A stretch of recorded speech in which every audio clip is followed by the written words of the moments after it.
Ako si Rina, 19 na taong gulang. At buong buhay ko ay hindi ako kailanman nalayo sa mga bagay na hindi may paliwanag. Nagsimula ang lahat nung 9 na taong gulang pa lamang ako. Masasabi kong naninirahan sa gilid ng aking anino ang isang presensyang kailanman ay hindi ko hiningi. Ang definisyon ko ng katahimikan ay palagi may kasamang kaluskos at ang pag-iisa ay lagi may kasamang pagkaramdam na may nakatingin sa akin mula sa dilim. Noon pa man ay masyado ng sensitibo ang bandam ko. Lahat ng bahagyang tunog ay pumapasok sa tenga ko bilang babala. Ang pag-alulong ng aso sa ating gabi, ang pagsayaw ng kurtina kahit sarado ang bintana, ang mga yabag sa bubong na parang may naglalakad. Akala ko'y normal lang yun sa mga batang lumaki sa probinsya. Pero nang tumanda ako, napagtanto kong hindi lahat ay nakakaranas ng ganun. At higit sa lahat, hindi lahat ay sinusundan ng isang babae. Hindi ko man siya nakikita noon ng malinaw, pero dama ko ang presensya niya. Minsan parang anino lang sa gilid ng mata ko. Minsan amoy parang malansang isda. Sa ilang pagkakataon, ramdam ko ang malamig niyang presensya sa likod ko.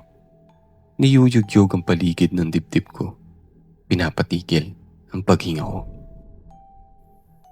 Sa murang edad, hindi ko alam kung paano tatakasan ng mga nakikita ko. Hanggang sa natuto kong tanggapin na lang na bahagi na ito ng araw-araw na buhay ko. Lumaki ako may kasama sa dilim at walang magawa kundi tanggapin yun. Pero hindi ko alam na 10 taon matapos ang unang pagtatagpo namin, babalik pala siya sa hindi ko inaasahang pagkakataon.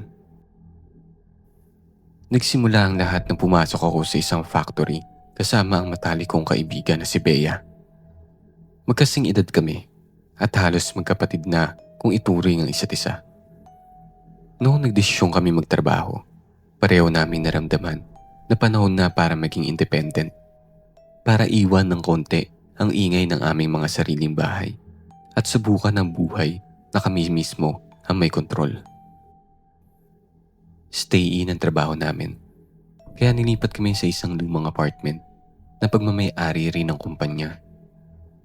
Ayon sa supervisor namin, matagal nang ginagamit ang apartment na yun ng mga empleyado, pero madalas papalit-palit ng nakatira dahil karamihan ay di tumatagal sa trabaho o lumilipat sa ibang branch.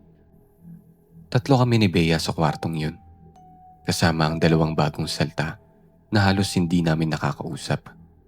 Tahimik lang sila, pero parang may sariling mundo. Ngunit hindi naman sila masamang kasama. May nahon lang, tahimik at parang dumadaan lang sa paligid namin. Ang unang linggo namin ni Bea sa trabaho ay masaya naman ang lahat. Pag-uwi namin, kwentuhan, tawanan, kulitan. Ramdam ko ang normalidad na matagal ko nang hindi nararamdaman. Walang kaluskos sa gabi, walang aninong sumusunod, walang malamig na hangin na dumadampi sa batok ko. Akala ko nalagpasan ko na yung mga bagay na nararanasan ko noon. At akala ko hindi na babalik ang presensya niya. Pero doon ako nagkakamali. Bago magsimula ang gabi ng lahat, maaliwalas ang araw. Pag-uwi namin ni Bea mula sa trabaho, nagayos kami, kumain at nagkwentuhan tungkol sa mga pangarap namin. Isang usapan na palagi namin inuulit gabi-gabi. Sa totoo lang, sa dami ng gabi sa buhay ko na may kasamang takot, bihira ang gabing may katahimikan. Kaya nung gabing yun, natulog akong kampante, komportable, at walang takot na nararamdaman. Pero hindi ko inakalang mabubuksan ko muli ang pintuan para sa presensya niyang matagal ko nang nakalimutan.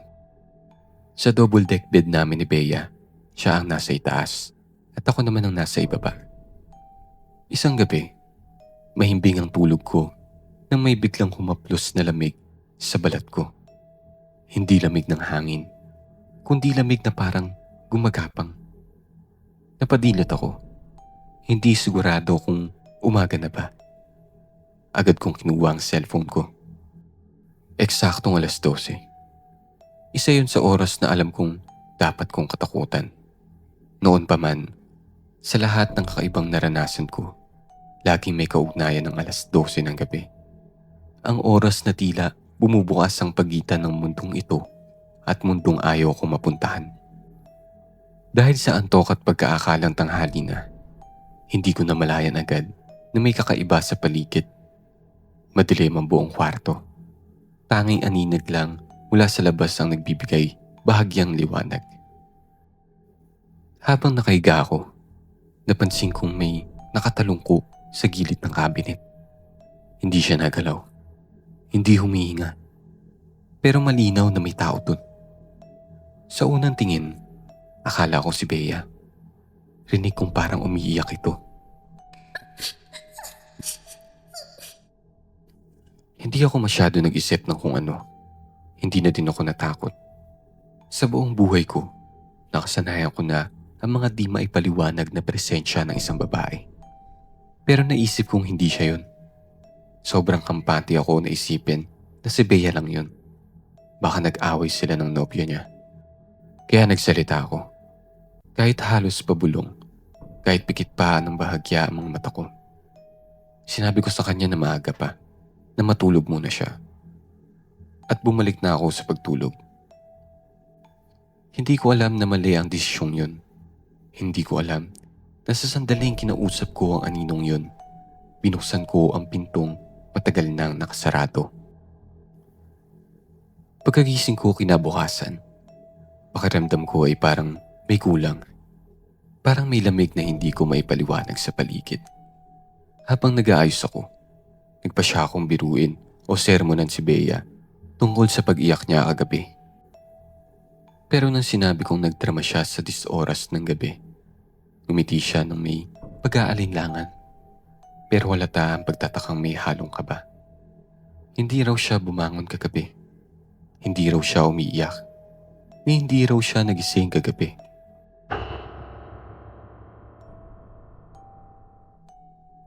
At nang sandaling yun, parang may humila sa sikmura ko. Para akong nahulog sa malalim na balon. Nanigas ako. At sa loob-loob ko, kung hindi si Bea yun, sino ang nakita ko? Sino ang kinausap ko? At bakit parang may nakatingin sa akin habang nakaupo ako sa kama? Dito ko na naisip na ang presensya ay bumalik. Hindi ako pwedeng magkamali. Ang malamig na hangin, ang bigat sa dibdib, at ang pakiramdam na dati ko nang naramdaman. Alam kong bumalik siya. At mas masahol pa ngayon dahil alam niyang nakipag-usap ako sa kanya. Mula nung gabing yun, bawat gabi ay nag-iba na ang pakiramdam ng kwarto. Hindi man ako agad kinambala, pero ramdam kong may nakamasid sa akin gabi-gabi. Kahit sa trabaho, parang may aninong sumusunod sa bawat galaw ko. Bawat tapat ng pinto, bawat salamin, bawat madilim na sulok, parang may babaeng nakaupo roon, nakatalungko at nakatingin sa akin.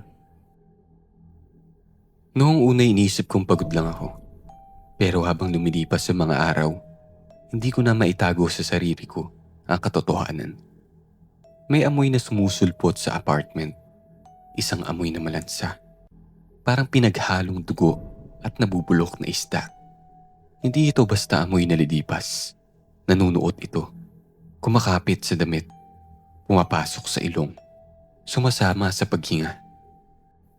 Hindi alam nila Bea at ang iba pang kasamahan namin kung saan nanggagaling ang amoy. Pero ako, alam na alam ko. Nagsisimulang magparamdam na ang presensya ng babaeng yun. Minsan bigla na lang giginaw ang balat ko, kahit direk ang araw. Minsan habang kumakain kami, may nakikita akong aninong dumadaan sa likod ni Bea. Minsan habang naliligo ako, may kamay na parang dumudungaw mula sa taas ng shower curtain. Hindi ako nagsasalita, hindi ko maamin.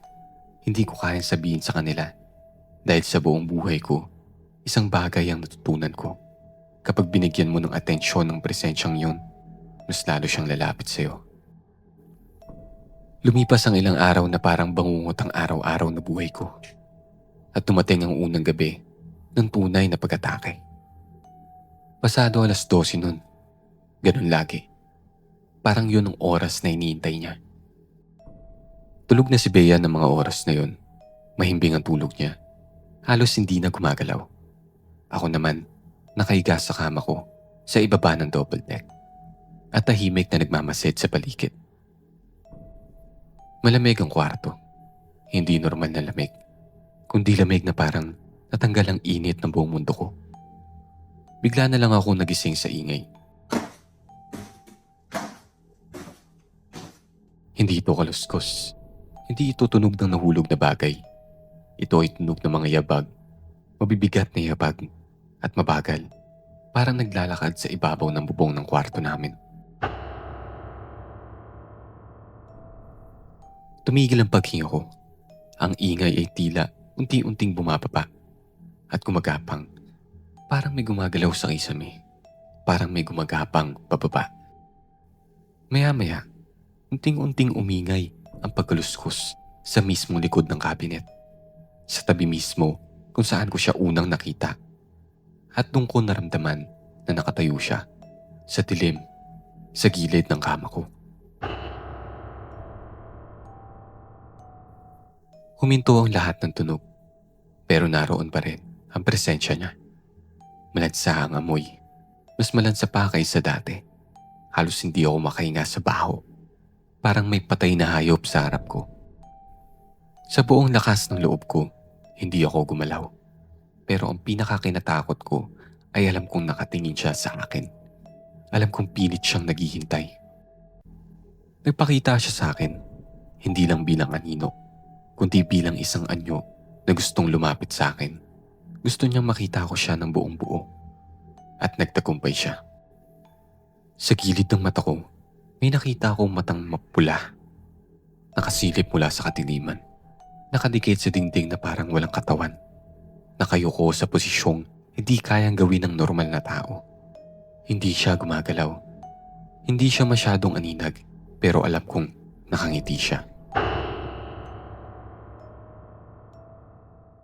Hindi ako gumalaw. Paralisado ang buong katawan ko sa takot. Alam kong pag tumingin ako ng diretsyo, masisira ang isip ko. At muli, isa sa pinakamasamang katotohanan ng naalala ko. Kapag nakipag-usap ka sa mga hindi mo dapat kausapin, ay susundan ka nila. At sinundan nga niya ako. Simula nun, kahit saan ako magpunta, ay naroon siya. Kung nasa trabaho ako, ramdam kong nandun siya, nakatayo sa harap ng bodega. Kung nasa CR ako, may naririnig akong may hihinang mga paghinga sa likod ko. Kung nasa labas naman ako, may malamig na hangin na sumusunod sa bawat pagakpang ko. Alam kong hindi ito guni-guni. Hindi ito isang imahinasyon lang. Lalo na nung isang beses, habang naglalakad kami ni Bea pa uwi. Naramdaman kong biglang naging mabigat ang paligid. Tumigil ang ingay ng mga sasakyan. Nawala ang lamig ng hangin. Ang natira lang ay ang amoy. Amoy ng malansa. At sa gilid ng kalsada, sa ilalim ng poste, may babaeng nakatalungko. Mahaba ang buhok. Madungis ang damit. At nakatutok ang ulo sa lupa na para bang pinipilit itago ang muka. Hindi gumagalaw. Pero alam kong ako ang pakay niya. Naroroon lang siya at nakamasid sa akin. At ang mas masahol, walang ibang nakakakita sa kanya, kundi ako lang. Matagal ko itong tinago, pero isang gabi, hindi ko na kinaya. Hindi ko sinabing siya ang dapat kong hinga ng tulong, pero siya lang ang tanging may kakayahang makinig sa akin at paniwalaan ako. Kaya inamin ko kay Bea ang lahat. Mula sa kabataan ko, sa presensyang sumusunod sa akin, hanggang sa babaeng nakita ko sa kwarto. Habang nagkikwento ko, nanginginig ang kamay ko.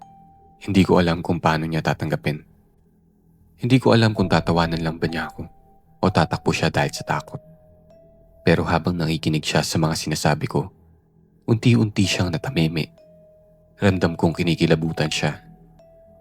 Bigla siyang nagsalita.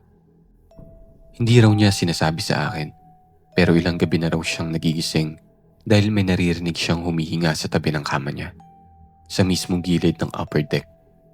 At isang beses, ginising daw siya ng malamig na hangin. Pagmulat daw niya, may kamay daw na nakadungaw mula sa gilid ng kama ko sa ibaba. Mahaba ang kuko, mabahaw ang amoy, at dahang-dahang umaabot papunta sa unan ko. Hindi daw siya kumibo, hindi siya gumalaw. At sa unang pagkakataon, napagtanto ko na hindi lang pala ako ang pinupunteriya ng kung anong nilalang yun. Nang gabing yun, nagpa siya kung kailangan ko nang umalis doon. Pero saan ako pupunta? Wala akong pera para umuwi ng biglaan. Hindi rin ako pwedeng humingi ng tulong sa pamilya ko dahil ayokong madamay sila. Wala kaming choice kundi ang magtagal na lang. Pero habang tumatagal, lalong lumalakas ang presensya niya. Parang sinusundan niya ang amoy ko, ang paghinga ko at ang takot ko. Parang alam niya ang iniisip ko. Parang naririnig niya ang mga pintig ng puso ko. Hindi na ako makatulog ng maimbing sa gabi-gabi.